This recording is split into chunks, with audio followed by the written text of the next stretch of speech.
Hey YouTube, Sokyo here, and the brain is the most complex part of our body bar none. It contains 86 billion neurons, and the connections between the neurons, called synapses, it contains roughly 100 trillion or so of those. So it's incredibly complex, more complex than any machine ever created by humans, but you can technically live without parts of it, though.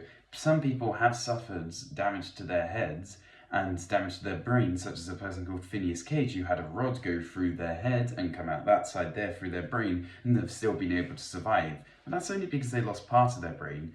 What if you were to have no brain at all? Well, it likely wouldn't really be you having no brain at all if you think about it, but anyway, excluding that point, you wouldn't really be able to do anything, of course, for too long of a period of time, because after about 5 minutes max, your heart will stop beating, and then all of the cells in the rest of your body, excluding your brain, because that isn't there anymore, of course, will just cease to be alive, and what's left of you would die. But what could you do without the conscious part of your brain?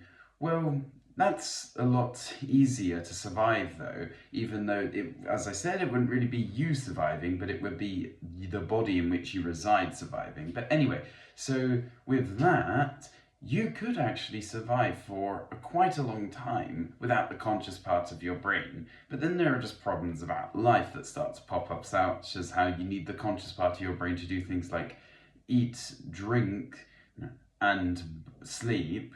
And of course, without these parts of your brain, well, you're not going to be able to do those things, and they are integral for life. After 11 days or so, you're going to die from lack of sleep, and of course, after 3 days, you're going to die of thirst. So you will be able to survive for some time, and of course, if someone were to aid you, then you could probably survive for just as long as a normal human. But as I said, it actually, if you think about it, wouldn't really be you surviving, it would just be your body surviving.